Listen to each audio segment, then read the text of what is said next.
Hello, everyone. Thanks for tuning into this episode of the Creatives of Windsor Podcast. I'm your host, Anthony Sherdown, and today I'm sitting down with local musician Dane Roberts from the band River Honey. Yeah, man. How's it going? Thanks so much for having me. Thanks for coming on. I appreciate it. Yeah, absolutely. How was your holidays? Good. How about you? Good, yeah. Yeah. This is like a weird kind of day to do things, right? It's kind of not a real day, but... it's the lull between everything else, yeah. Yeah. For everybody watching, it's December 29th. I'll probably put it out in like a week and a half or so. Cool. Just so you know. Sounds great. So I know that you guys put out an album earlier last year, right? In January? Exactly, yeah. And that is called Ultraviolet? Yes, yeah. So that did come out in January, right? Yep, yeah, sounds good to me. Okay. Sounds right. So what was the, actually first question I want to ask, how long have you guys been a band for? I'd say we're relatively fresh in the Windsor scene. All of us have been around in bands for like probably the last decade or so. But as a new band, as River Honey, probably a year and a half to 2 years now, so not too long. That's your debut album, correct? Yes, exactly. Okay. Do you guys have other songs that are recorded that are out, or is that album kind of the only thing at the moment? We did some singles, which we then ended up just re-releasing as an album. So I would pretty much say that's all we got for now. But we're actually going to be putting out a single January 10th. So that'll be our next release in almost exactly a year since the first album or debut album came out. Nice. So, yeah. That new single, are you guys, is that completely done? Is that recorded and ready to go? Yes, thankfully, yeah. Where do you guys, so let's go back to the first record. How long did it take to make that record? That's a good question because when I sort of started working on it, I didn't know that it was going to be a record. It was like, oh, let's throw a song together. Okay, here comes another one. And then eventually we thought of doing somewhat of a concept album. And I'd say from the first song that was written to the last song, probably about a year and a half maybe. So sort of I don't know if that'd be considered slow in terms of creating a full length album, but it seemed slow to me. Where did you guys record it and everything? It was all DIY, so I do all of the writing and production and stuff just in my basement. But we do get it mastered, or at least we did with this album, by Marty Back at SLR Studios. Okay. So not sure what we're going to do if we're going to do the next album, but that tends to be how we operate. Yeah. When you are done your recordings that you do in your basement and everything, before you send it off to get mastered, how much of it does get changed after it comes back from the master? Like, what is he doing over there? I mean, Marty is just, his ear is fantastic. Like, he hears things that, it's like a dog that, they can hear frequencies. You're like, oh yeah, sure, I know exactly what you're talking about. And then I make the changes and it sounds significantly better. So I think on this album, he just really helped make everything blend together, and of course, like that glue that everyone talks about with mastering, just gives it that little, I don't know, sprinkle of magic that I think I couldn't really achieve in my basement, or at least where I'm at right now in terms of my experience with music production. So not a ton in terms of like instrumental arrangements, but I guess how things blend together and work together. He's a wizard at it. Yeah. When you're recording those songs, do you like record each instrument individually? Yeah. That tends to be how I go about it. I know there's all different philosophies for different genres and things, but for me, that's sort of how my mind works. It's just one at a time. And sometimes I'll even, just focus on, like, if it's a guitar solo, I'll just have that section and record it over and over and over again, like, Gotcha. 40 or 50 times. Yeah, until I'm like so frustrated with myself. I'm like, it's fine. Just I have to move on. So for example, like when you're doing like the general recording of the song, are all you guys playing together or is everybody? No. We usually do separate. Oh, okay. Yeah, individually. And I'm assuming you're listening to everybody else playing like in headphones while you're playing your part? Yep, exactly. Okay. That would make sense. Yeah. And you play lead or rhythm guitar, or does it kind of flip-flop? Kind of flip-flops. Yeah. Yeah, whatever the song, I guess, whatever feels right for the song, I'll jump around. Nice. Yeah. And then you're the lead singer. Do the other band members back you at all in any songs? Or Yes, yeah, thankfully. Madeline, so the bass player and I guess you could say other singer, co-singer, She's also my fiance, so really cool to be in a band with your fiance. Yeah, that's cool. Yeah, she's incredible. To be completely honest, like she should probably be singing lead, but it's a different genre. So she actually has her own music, and she has an amazing voice, like very soulful. I don't even know how to describe it.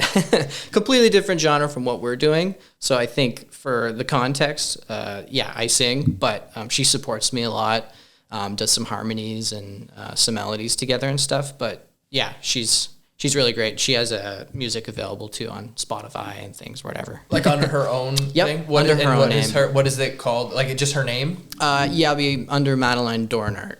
Yeah. Cool. Yeah. Nice. Yeah, that's really cool to be in a band with your fiance. Yeah. Were you guys like, did you guys meet through music and everything like that, or? Yes, yeah, we did. It's funny that you asked that because we actually met at an open mic show at Milk. Wow. Way back in the day. So yeah. You've known each other for a long time? Yes, yeah, exactly. Yeah, we started dating when we were in grade 10, and then we just got engaged this past September, which is about 10 years since then. So nice. Yeah. That's very similar to me and my wife. Oh, no way. Dating in high school too. Okay, yeah. And then got married like 10 years later. Okay. Same thing. Sweet. Yeah. Very cool. Yeah, it sounds like 10 years is a long time, but it's not when you started dating when you were like 15 years old. I agree. Yeah, good point. Yeah. It's true. So in terms of you mentioned your genre. What would you classify your River Honey genre as? When people ask me, I feel like I started by, just these long-winded answers and throwing out names, and people are just like, you can see them just get lost in what I'm saying. So I tend to stick to just alt rock. I think just the blend of a bunch of different influences. A lot of stuff from the 90s. I know everyone in the band, we're all big fans of, Soundgarden, Pearl Jam. Those really guitar-driven, I guess I should say guitar and drum, rhythm-driven songs.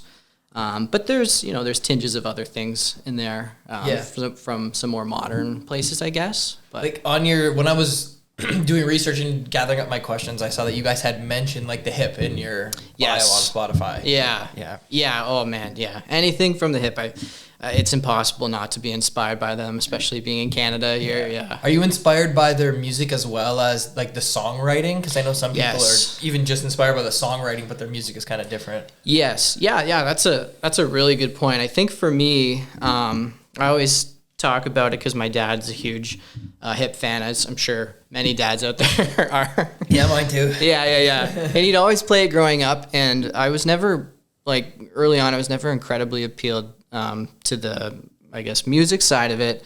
But what really captured me when I was probably, 17 or 18 is just the lyrics, just really pulling out the lyrics. And then I finally found that I could understand the music. And then from there, it was like the match was lit. I was just obsessed, just reading anything out of Gord Downey's mouth. I was just like, how, Yeah, they're one of those rare bands where like everything's good. Yeah, and for sure. Everything is very different. Yep. Kind of how the Beatles are like multiple genres and just there's only a few bands that are like that. Mm-hmm. But it's pretty awesome when they do it, because a lot of bands when they try to do that, it doesn't really work. Yeah, absolutely. Yeah, a rarity for sure. Yeah. What is your favorite song to play on the new album? On the new to play, or not on? When I say new album, I mean the album that came out last. Yeah. To play, I think I really like playing Tarantula, the first song on the album. Mm-hmm. It's just fun, kind of chaotic. I don't know. It's enjoyable to play live. The drums are very just pounding and somewhat linear, I guess. But I don't know. So it's a cool pattern. It's really fun to play and sing. But in terms of the emotionality of a song, I really like playing Dancing Through Fire, which is 4th or 5th on the album. I forget. But okay. Yeah. When you're writing the songs, are you usually the one who writes the lyrics, or do the other band members kind of chip in for that too? Yeah, so I write the lyrics right now. I'm not sure if that will change and evolve over time. But yeah, that's tends to be how we roll at the moment. Is everybody kind of coming up with what they do? Is that pretty much how it goes? Yes and no. I generally come up with the bare bones, the structure of the song, and then when we get together, I'm just like, if you hear something else, try it. And we just, as a group, sort of kind of go through each section and be like, yeah, that works. Try something maybe a little more subtle or a little more in your face. Yeah. So, yeah. How long have you been playing guitar for? Oh, I've been playing probably since I was 11 or 12, maybe. Yeah. Well, that's a long time. Yeah, quite a while. Do you play at all, or? No. No? Okay.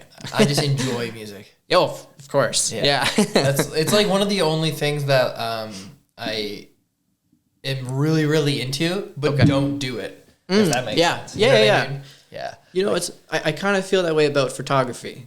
Like, I really appreciate it, but do not do it. Don't know the first thing about any of it, but...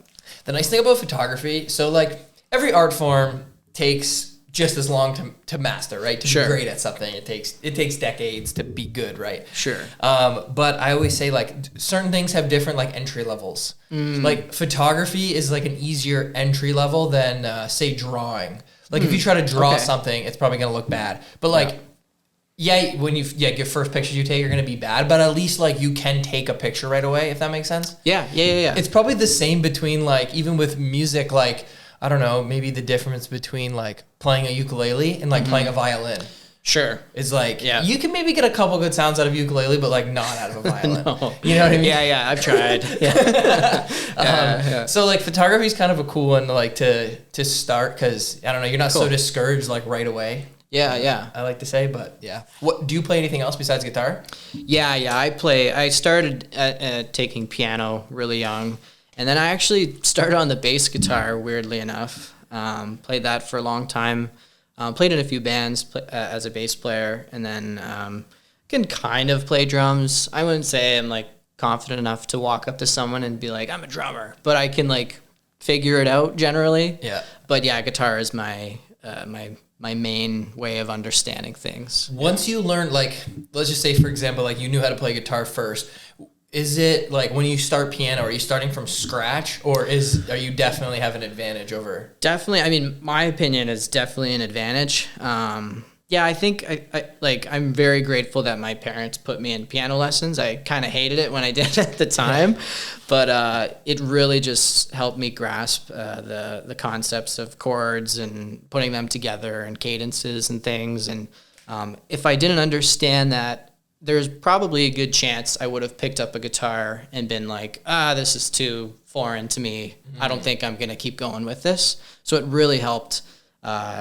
Just, I guess, grasp it early on. You already have, like, the theory down, I guess. Yes, exactly. So now you just need to learn, like, the muscle memory of the new instrument. Is that kind of it? 100%. Yeah. Yeah.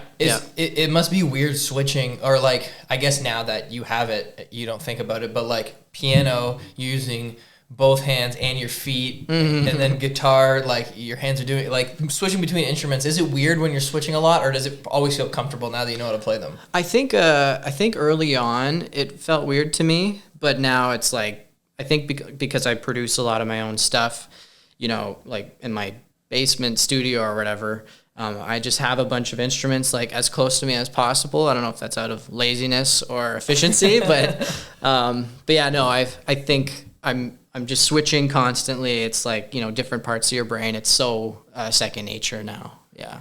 When so the four of you that are in this band, were you guys playing together before, like for a long time before you started the band? Yeah. It's sort of a interesting answer to that is we actually, so the other two guys, Nick Bondar, who's the drummer, and Nico DiGiorgio, who's the other guitarist, we actually grew up very close, living in the South together, and we played music like all the time together in high school, and we talked about being in a band for a very long time, and it never really came to fruition.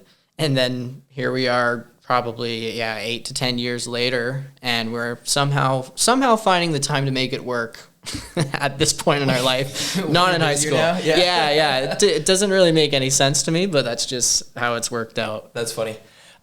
You guys have a show coming up at Media, right? Yes. Is that your next show? Yep, on the 17th of January. Yep, exactly. And you'll be playing the new song, I assume? Yes, yeah. Other new songs? Do you guys have some, like, not recorded yet, but, like, ready to go? Yep, we have. I think we're going to play another new one, which I just have a demo of it, but yeah, we're working on some new stuff. So we'll probably play 2 new songs at that show, and then hopefully have another single out maybe in the spring sometime, something like that. Yeah, what is your plan this year in terms of like putting out new music? I would love to confidently say that we'll have an album by the end of the year, but you know how being creative can be sometimes. It might take a lot longer than that, or who knows, maybe it will actually happen. So the goal is to at least, I don't know, create something. Not sure if that'll be just one song or 7 or 8. Do you feel like you need to have a deadline when you're making art, or do you need it to be open-ended? Let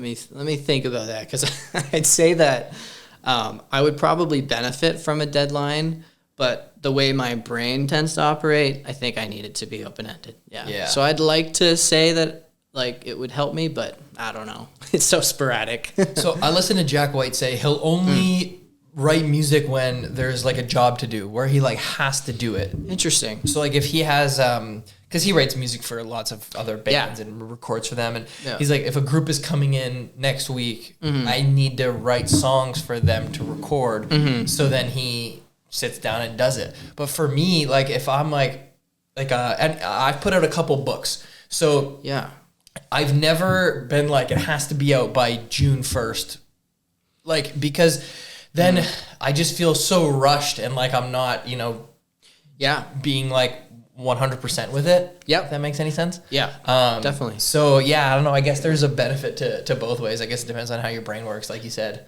No, I think I feel the exact same way with music, where if I put pressure on myself, I'm like, oh, I'd really like to release something in the spring, it's been a while, I find that the ideas that I accept are like a lot lower caliber. I'm like, that's okay, and you sort of convince yourself. You're like, I mean, it's not my favorite song I've ever written, but like, let's put it out there. And then halfway through, I'm like, nah, I can't. No, I can do better than this, Yeah, for sure. Whenever you're making songs for the album, like I'm sure you already have some like that are like finished or kind of finished that you just haven't recorded, right?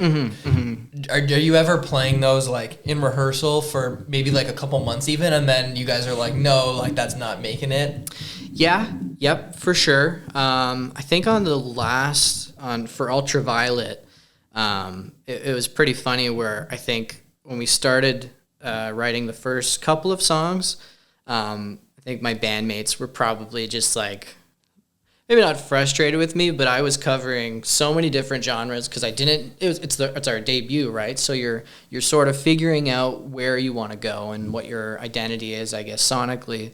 And I was coming in with like so many different genres and different sounds and everything, and they're just sort of nodding, like they were very I don't know, I guess amenable to it, just trying it. But we definitely went through 2 or 3 songs that just like, I have no idea. I hope they're deleted, gone off the face of the earth now, till we found out where we kind of wanted to go. I know you did mention a few bands. What is your favorite music, or what are you listening to right now? Right now, I always come back to definitely the hip, but Soundgarden, I think I got into them listening to a lot of their stuff from the 90s, and I never really explored some of their later stuff, like early 2000s and I guess mid 2000s, but I've been really getting into that stuff. Like the album King Animal wasn't incredibly popular from them, but I really love that album.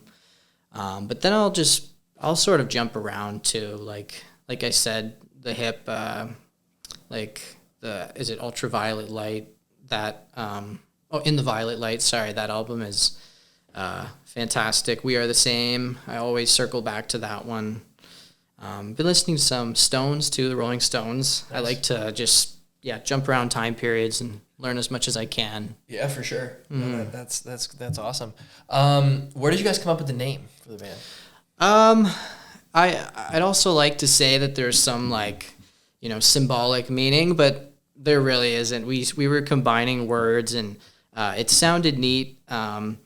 And I think a lot of the songs that we've released so far sort of speak to these allusions to environmentalism, and this River Honey idea sort of invoked a lot of those same ideas and same feelings. So, you know, it's not like there's some deeper meaning to it, but just something we sort of came up with and we're all happy with. So, that's cool. Yeah. Did you guys have a release show for that album?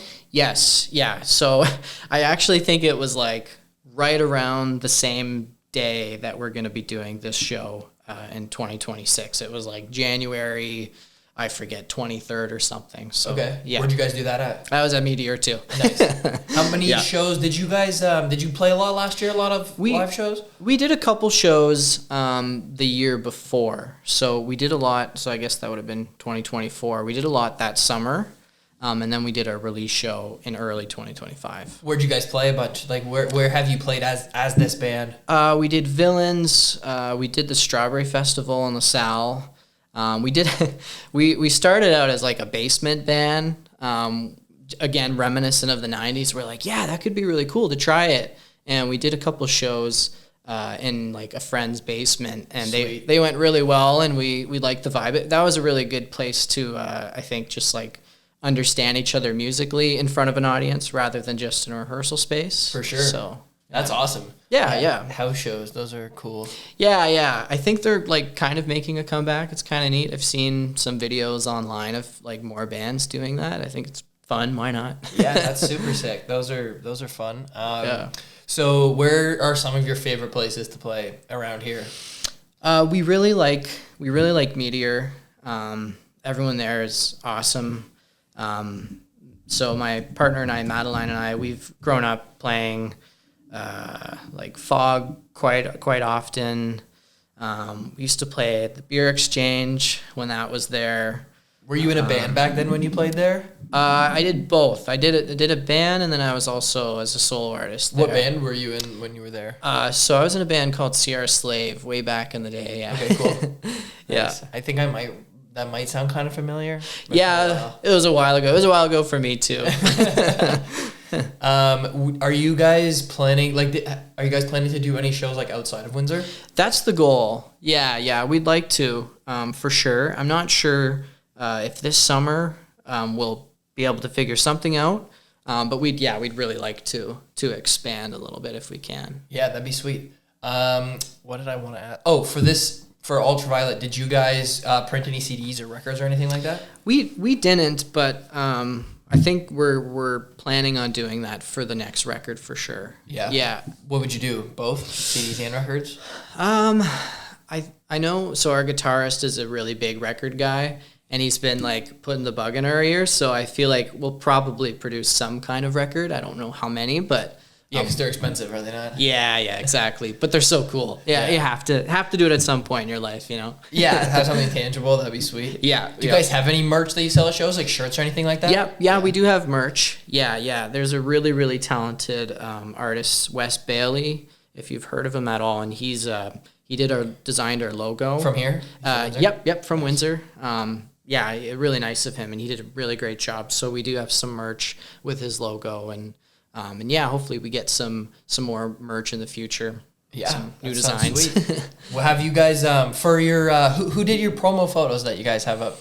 So the main ones that we've posted are by Travis Latham. Mm-hmm. If you know him. Yeah. He's been around for a long time too. Yeah, he's incredible. Yeah, he's been just awesome to us.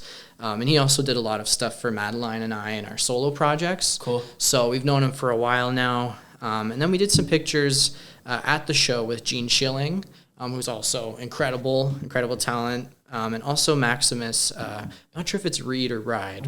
Reed, yes. Yeah. Love that guy. Cool. Yeah, nice. Yeah. He's amazing too. Yeah, he's really nice. Gene's great too. Yes. That's good. So Max and Gene, they did like live photos. Yes. And then Travis did like the promo kind of ones. Yep. Sweet. Exactly. I used to shoot a lot of bands back in the day. I probably shot you somewhere over if you were around. Yeah. I do not shoot very many live shows anymore. Like, I think last year I maybe did one, which is kind of sad. I don't know. I shoot other things in terms of like personal work and stuff like that. Sure. And I'm older now and I don't like to go late. That's a great reason, honestly. Yeah.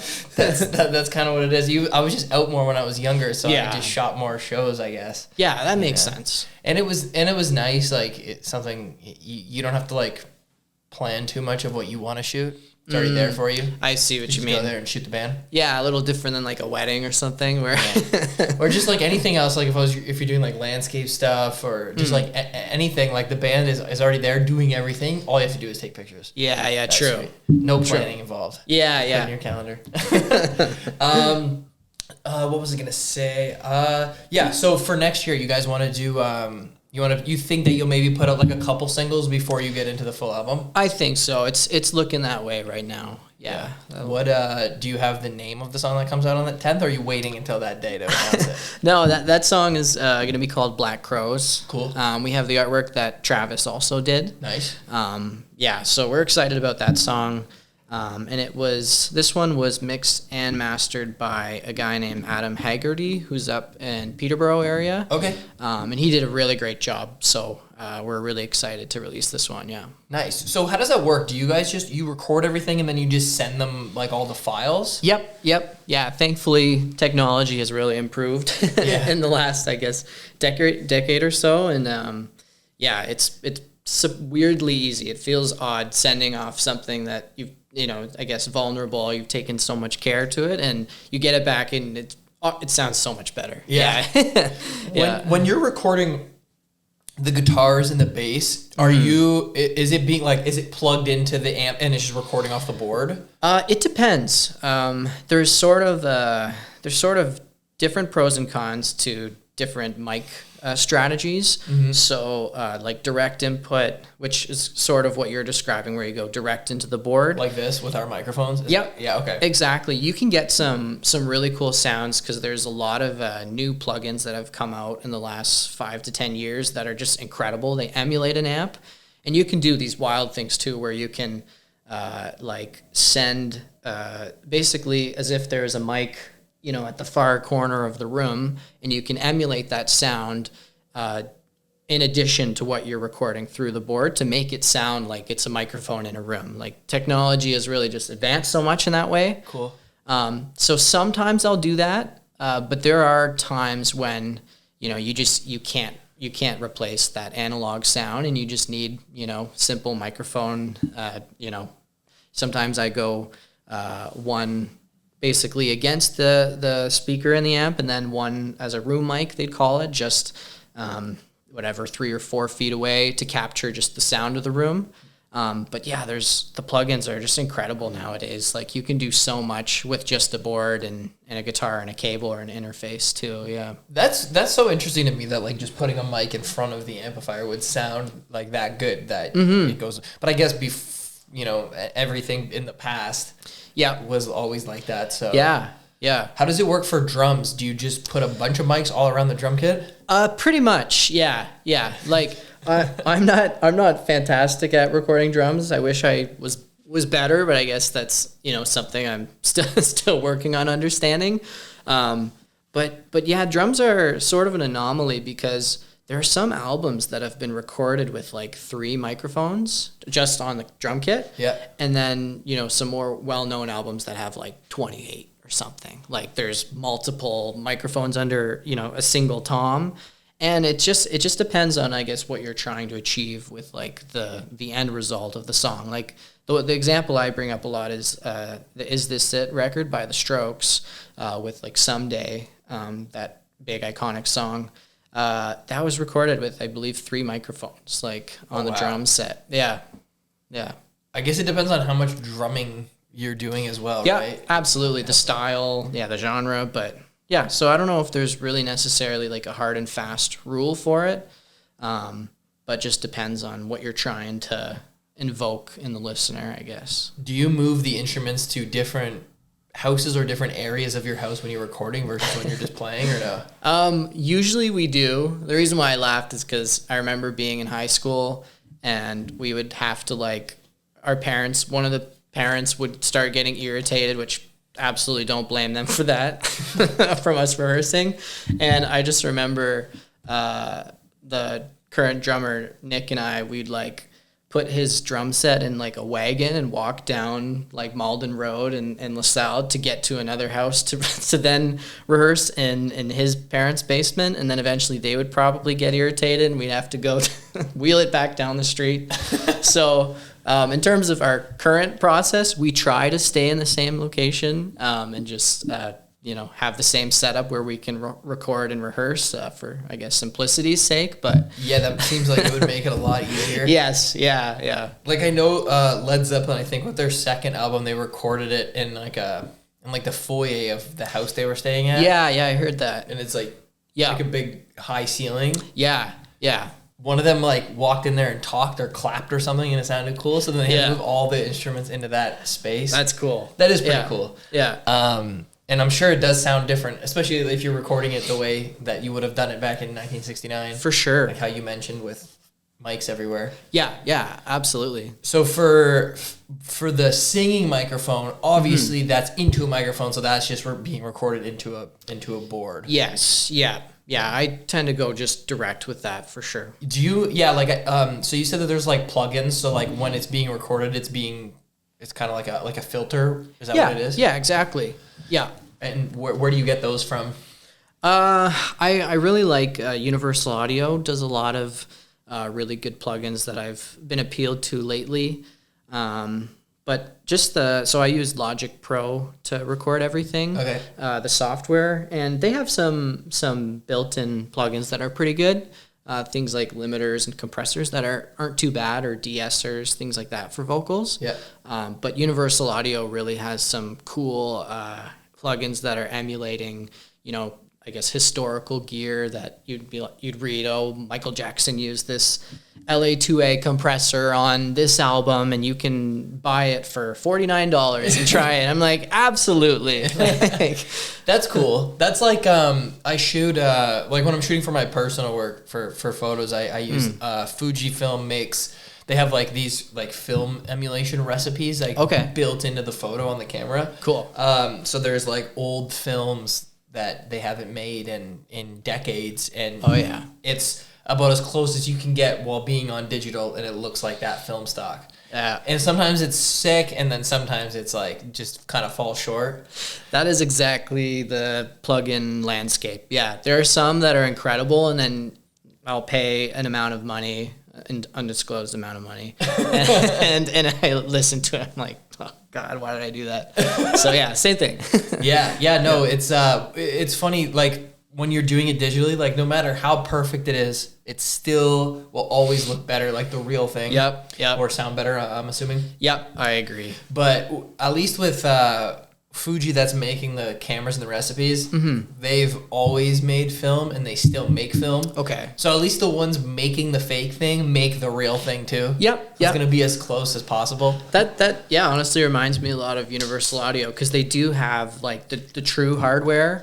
It's like significantly more, but they do still produce it, thankfully. And getting in, like when we send our songs to get mixed or mastered, usually the engineer will actually have the hardware, and they just can achieve that sound that no matter how good the plugin is, I feel like you said, there's just that slight difference that your ear recognizes, and you're like, it's not quite the real thing, but it's good. Like it's still good, Yeah, it's so crazy. Like I'll take photos on digital and film, and you just, no matter how much you try to make the digital and look like film, no matter how much of the process, it just doesn't completely get there, Yeah, that's interesting, the parallels with, I would assume that with photography. That's really neat. Yeah. For your Ultraviolet record, who did the artwork, like the album cover? So we actually, one of the themes, this is another long-winded answer for you.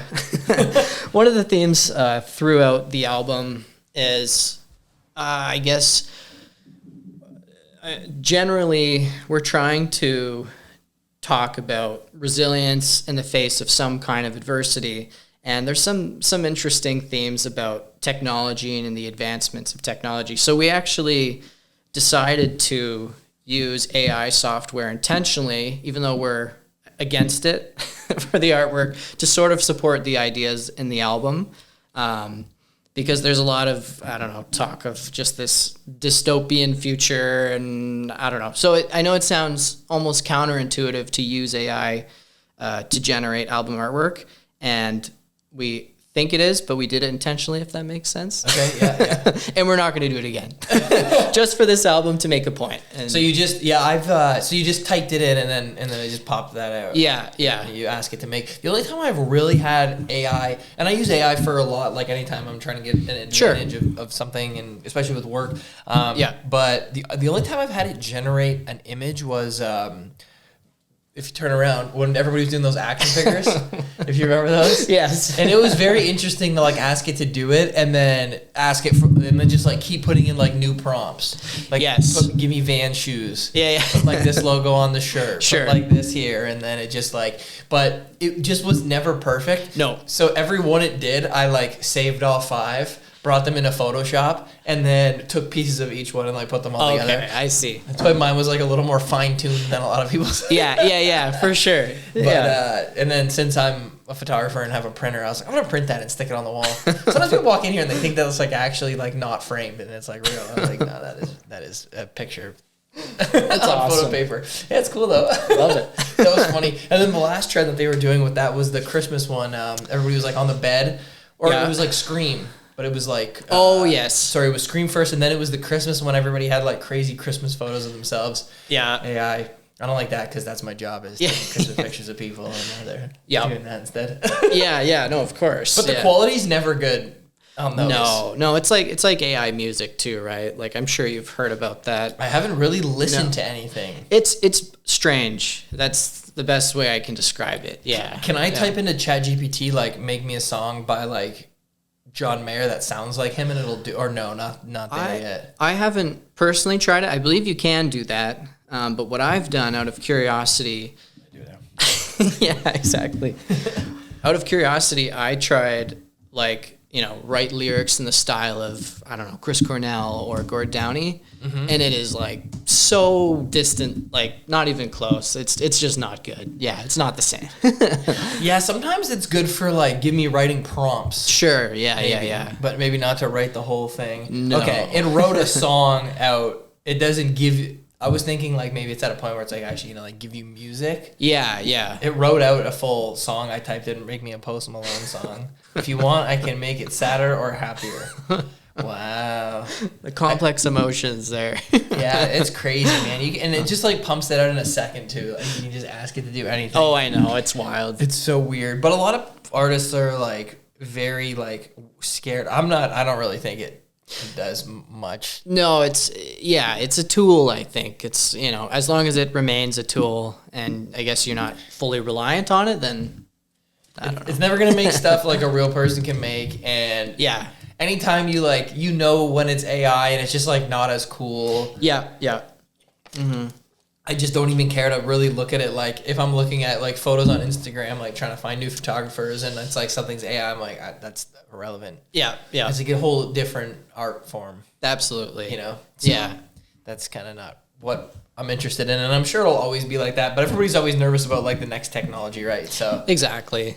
I don't know. Do you think that, so you said this summer you might try to do some shows that are outside of Windsor? Yeah, we've chatted about that. We're not sure exactly. Like we have a couple places in mind. Back when I was in Sierra Slave years ago, we played in Toronto a couple times, in London. Where'd you play at in Toronto?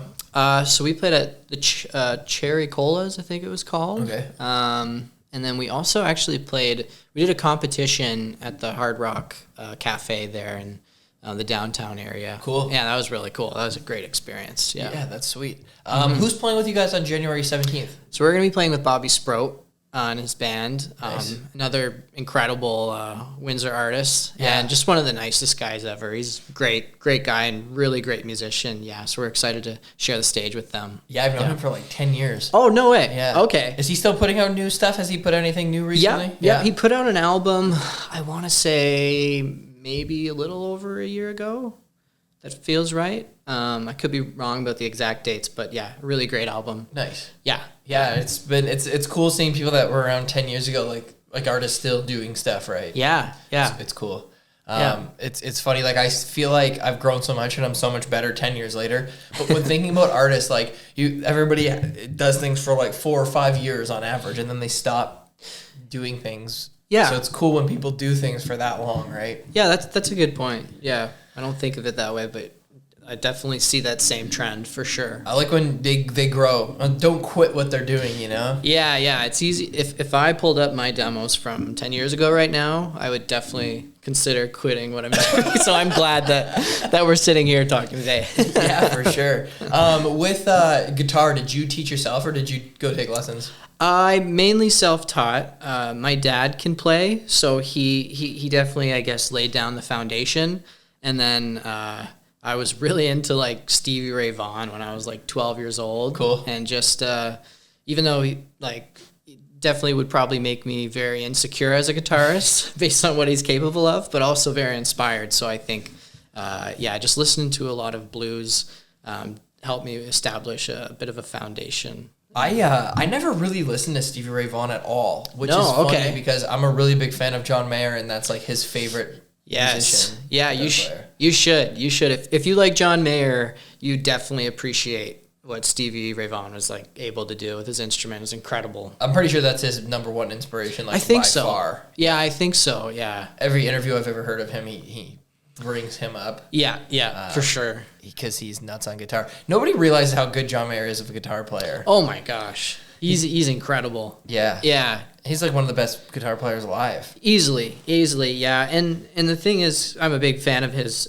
too, and just so many different genres too that he understands. Like I know each album that he's ever released is so different. Yeah. But he covers so much territory with his playing, and everything is just so emotional. I don't know. It's incredible. He's so good. Yeah. And he's also played lead guitar with the Grateful Dead for like a decade. So yeah, and he's amazing at it. Yeah. I wasn't sure. I was like, I'm sure he would probably do well. And then I watched some videos recently, and I'm like, no, he's killing it. Yeah, and they've been doing it for 10 years. So like he's like really dialed in with it now. Yeah. Yeah, that's pretty crazy because that is a different style than what he was playing. Yeah, very different. So I'm sure that took a while to like try to figure out and learn. Probably took a lot of listening.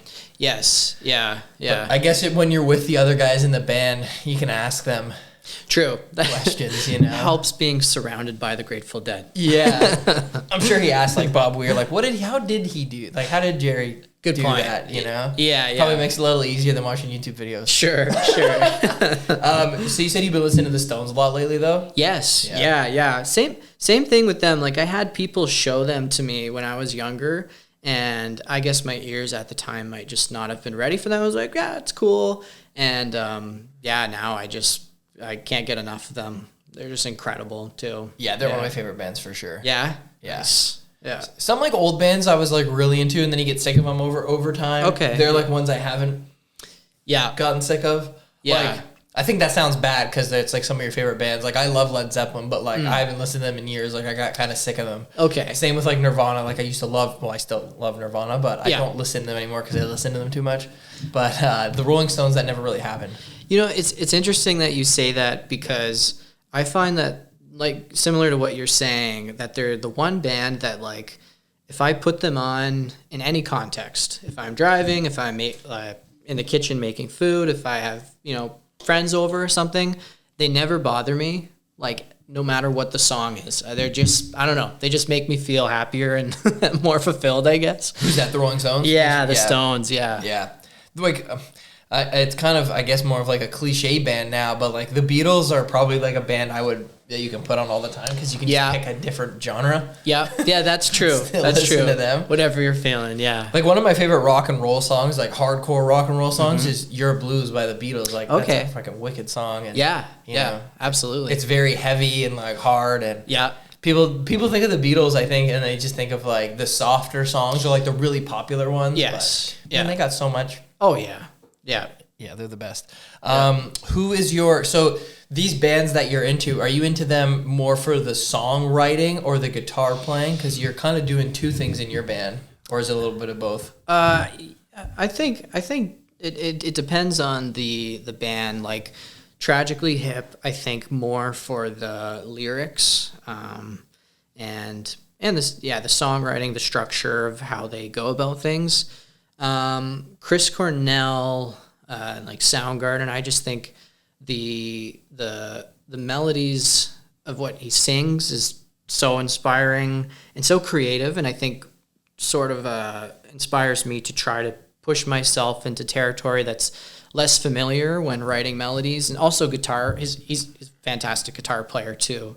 I think he started as a drummer, which a lot of people don't know, but cool. Yeah, just amazing songwriter, guitarist. But yeah, I'd say it really depends. Going back to the Stones, I think what my favorite thing about them is just the overall like aura of their music, just how it makes you feel. And I think from a production standpoint, they just I feel like you can just learn so much. The way that they're also mixed too, like they're mixed really loosely. Yeah. And I think that might contribute to why they're so enjoyable to listen to and just so comfortable and natural. Yeah. Whereas, Soundgarden, I love them, but I can only listen to them in like small bursts in certain contexts, right? Yeah, no, I understand that. That makes sense. So I keep asking you all these things that inspire you and how you get inspiration to make the music for your band. Sure. Your fiance's in your band too. Would she have the same answers for bands as you have? Maybe not the same, but similar. Okay. Yeah, we do share a lot of similar tastes. But no, she's always bringing bands to show, I guess, us at practice or something, or when we'll be driving somewhere. And just really, really inspiring bands. Like she introduced me to Jeff Buckley, which I'm not sure if you've ever listened to his stuff, but he's got some incredible music. And I think she got me more into Radiohead too. So she I think comes from a bit more of like a indie rock background. Yep. But in terms of I guess what we listen to on a day-to-day basis, it's pretty comparable. But yeah, she's got her own influences that are pretty neat too. I was into all the older stuff like 60s, 70s, and my wife, when we first started dating, was into like newer like indie and like heavy metal, like screamo, emo bands, stuff like that. So she showed me that stuff, and then I showed her the more classic stuff. Cool. Which was cool. I still listen to a lot of like the folk and indie stuff. I don't think she listens to that stuff as much. She's pretty much like all like classic rock now. Oh yeah? Yeah. Interesting. Little flip-flop there. Neither of us really listen to like the emo stuff that much anymore. Yeah. We're 30 years old, but it is what it is. We do sometimes, just not as often as like we did when we were, kids. Sure. But like when I first started like my career, I was going to like, I had a photo pass at Warped Tour for like 3 or 4 years in a row, and sweet. Getting to shoot out those bands was pretty awesome. Oh yeah, I bet. Yeah, and then there would always be like the early 2000s like pop punk bands, like the Legends would kind of have stages too, so it was like really cool to kind of see them. Oh, I bet. That's amazing. I forget the name of the lead singer of Good Charlotte. Do you know? I know his last name's Madden. Is it Joel? My buddies would know it off the top of their head, but not me. Anyway, I was shooting them in like 2017, and I was I was shooting another band right after, and somebody come in like grabbed me out of the pit and was like, him. I think it's Joel. Okay. Because there's 2 brothers in that band. Anyway, it doesn't matter. He's like, they were like going nuts on me. They thought I took a picture of his family like backstage. Oh. I was like, why would I take a picture of their family backstage? Yeah, exactly. I was shooting the band, and then I had to like show them like my camera roll. It was very interesting. That is interesting. Yeah. It's cool getting yelled at by musicians. Nothing better. Weird little story. Yeah. Does your fiance, or do you still make solo music? Or are you guys just doing band stuff right now? Lately we've just been doing band stuff, but we do definitely like to every once in a while release a song, or in Madeleine's case, she released an album about 1.5 years ago, maybe 2 years now. Time flies, apparently. So, I think we'd probably work on some more solo stuff. Maybe in the new year. Not sure, but we're pretty lax about those things. Like, we both work other jobs full time, so it's like if we have time for it, I mean, we try our best to make time for it, but we're also not hard on ourselves if like, we can't create something, I guess. For sure. Yeah. What does she play? Like, she plays bass in this band, but I'm assuming she plays other things too. Yes, yeah. So she can play guitar, she can play piano a little bit, but mainly singing is definitely like her main instrument. Okay.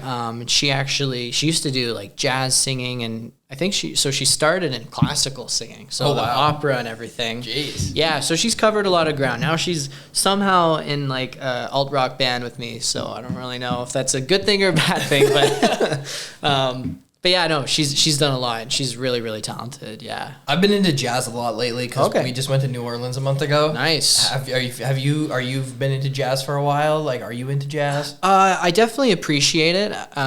Like, I wouldn't say, if I hear something, I can be like, oh, that's Coltrane or something. But I can definitely appreciate it, and the musicianship behind it is incredible. Windsor has an amazing jazz scene. Like, there's so many great players that we've met over the years. But yeah, I think I definitely wasn't exposed to it until she started doing it, and then I've definitely been sort of infatuated with it, but not very good at playing it. See, when you hear jazz, like growing up as a kid, you think it's like old music or it's like lame or whatever. But then when you feel like the history of jazz, it's actually like nuts. Like, oh yes, they're wild, like party kind of music. Yeah. When you like listen to it in the right context, like in New Orleans, where everybody's like kind of partying, going wild, like you still kind of catch that. But, sure, yeah. A big one of my favorite authors is Jack Kerouac from like the 40s and 50s, and they were all about jazz. Because rock and roll wasn't really going yet. Yeah, that was rock and roll. Yeah, exactly. Yeah. And that's really cool. It's so sweet to like just see all the different instruments that you don't normally see when you go see a band, and just like what they can do with them. It's pretty wild. Yeah. I still every once in a while will go to Fog and just my mind will be blown watching some of the players that walk on stage there. Yeah. It's amazing. I love the musicianship from like a jazz band. Like they're all just like keeping time, and then all of a sudden just like one breaks out in like a crazy solo, then they're right back into it. Yeah. It's kind of like watching like a jam band play. Yeah. That like plays 12-minute songs, you know?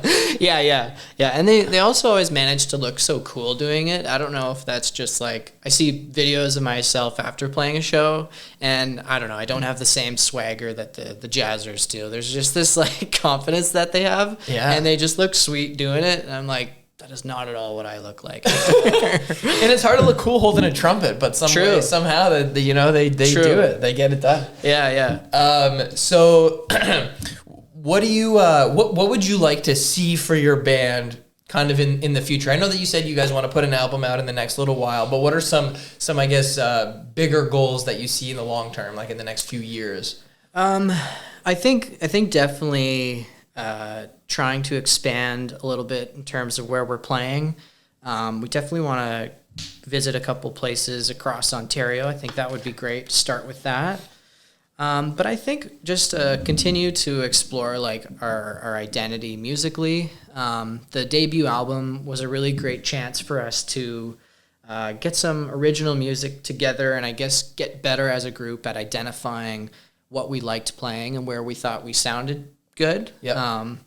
So I think I'm just personally really looking forward to seeing where our sound evolves, and and with that, the lyrics, the contents of the songs, and also media. We really want to we all feel that videos and images are really, really integral to a lot of the music that we're writing. So I think we just want to make some more videos and get some more pictures done, artwork done. Yeah. But yeah, I'm not sure any timelines on any of that, but that would be ideal. It sucks doing the things you have to do when when it would be cool to just play music all day. Yes. Yeah. Absolutely. But sometimes you got to do those things. Yep. And it sucks when you really don't like doing those things, but you have to do them anyway. But yeah. It's all right. It's worth it to do that stuff sometimes, right? Yeah, and sometimes it it gives you something to write about, I find too. Like I remember during the pandemic, it was one of the rare moments in my life that I was like able to just create music. Yeah. And there was a period where I wrote a couple songs that I was really happy with, and then I just had this persistent dry spell, and I was like hard on myself, and I'm like, oh wait, I'm not doing anything, like I'm not experiencing anything, I'm sitting in the basement, so I think it's good to strike a bit of a balance between going out and talking to people and hearing stories and seeing places and things, and then hopefully having time to come back and transcribe it into something. Yeah, being an artist, like sometimes like when you just want to, it's nice to relax or be introverted or whatever, but whenever you have to get out and do things, like usually some inspiration comes out of it,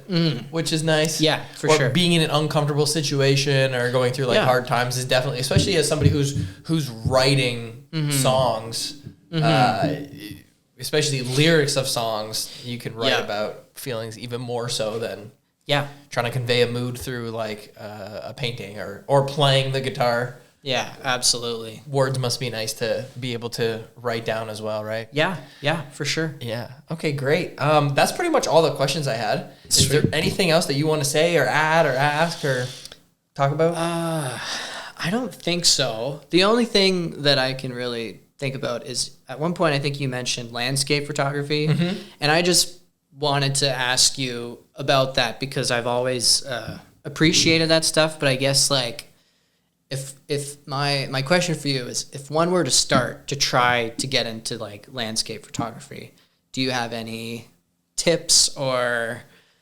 It depends on, I think, what you want to shoot where we live. Like you have to I think being in Windsor, if you want to do photography in general, you either have to be like willing to travel a lot, or want to shoot things that you can like get done in this area. Like in terms of landscape photography, are you talking like nature? Yeah, that's probably more my speed. Yeah, I think like you want to start if without having to travel too much. That's the thing about photography, especially with shooting landscapes, is even if you do live somewhere beautiful, you still have to travel because you can't shoot the same thing all the time. So landscapes bring a lot of traveling with it. But around here, probably like starting at like Point Pelee or something like that would probably be your number one place to start. Yeah. Or Pesh Island in the summertime. Oh yeah. Yeah. But like doing things at the right times of day, like landscape photography, I think your best bet is always going to be like within an hour or so of sunset. Okay. And then through sunset.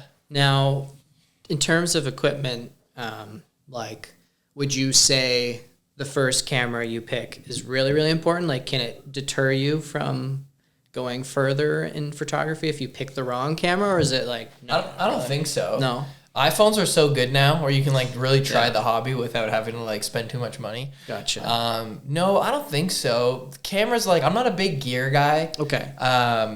For somebody who does it like as my number one passion for fun and for a living, I still like, I definitely have like the professional gear, but I'm not like crazy about just like spending a bunch of money on stuff. Yeah. I would say like the right gear is more important. Okay.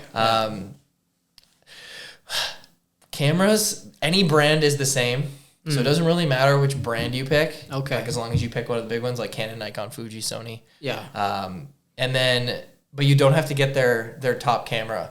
I would say between like camera and lens, you can probably spend like $2,000 and be like sitting good for a really long time. Yeah. It's not the cheapest hobby. Yeah, that's what I gather. Yeah, it's not the cheapest, but again, you know, you can do it right and not spend $1 million. If you have any like specific, more like questions tailoring to like price of gear and like exactly what you should get, you can always like hit me up. Okay. Yeah. Anybody can hit me up and I'll let them know. Yeah. Do you have any other questions pertaining to that? I don't mind talking about it. I don't think so. Just, you know, looking on your wall, I'm like, wow, that's awesome. So, like lately, I've been shooting on a camera, like for my personal work. I've been shooting on a camera that has a fixed lens, so you can't even take the lens off. Oh, it's just 35 millimeters. Interesting. Which is like, I don't know. That's like a very standard focal length. It's like kind of what we see, minus your peripheral vision. Okay. So like, it's kind of what is in focus when you're looking at things. Okay. Because we can see pretty wide. Like I can see my hands out here, but like that, I'm just talking about like this zone. Sure.